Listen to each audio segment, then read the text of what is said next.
Number 2, guess the meaning of the following words. नीचे दिए हुए अल्फाज के मानी अंदाजे से बताइए। ब्लूमिंग यानी खिलना, ट्रिकेड यानी धोखा देना, फूल्ड यानी बेवकूफ़ बनाना, लर्न हिज लेसन यानी कोई भी चीज़ का हमें सबक जो मिलता है, सबक सीखना, है ना, सबक मिलना। Number 3, answer the following question orally. What does Sheru do every day? Take the sheep to the hill, है ना। वो क्या करता था, शेरू क्या करता था, हर रोज़ उसके शीप्स लेकर रोज़ पहाड़ी इलाके में जाता था। Why does Sheru not sing songs? Because he does not like songs, है ना। शेरू गाना क्यों नहीं गाता था? क्योंकि उसको पसंद नहीं था।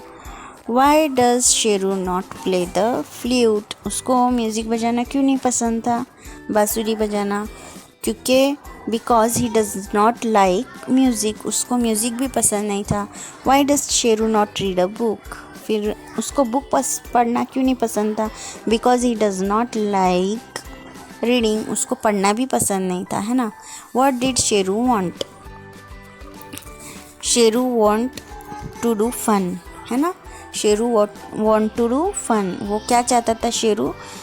कुछ तो भी मस्ती करना चाहता था, यानी खेल, ऐसा कुछ तो भी फन करना चाहता था वो Sheru want to do fun, है ना।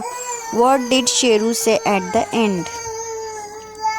शेरू आखिर में क्या बोलता है? देखो, शेरू बोलता है I will never cry wolf for fun again, है ना। मैं कभी नहीं, सिर्फ शरारत में या फिर फन में, मस्ती में मैं नहीं बुलाऊंगा भेड़ियों को, मुझे माफ़ कर दो, I am sorry, I am really sorry, ऐसे बोलता है वो।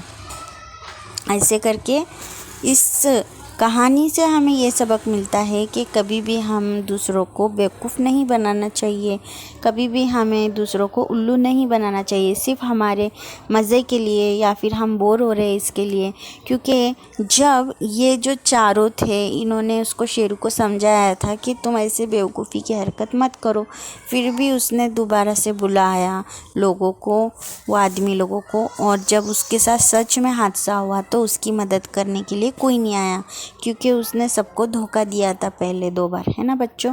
तो हमें इसमें ये सबक मिलता है कि हम कभी भी दूसरों को नहीं धोखा देंगे।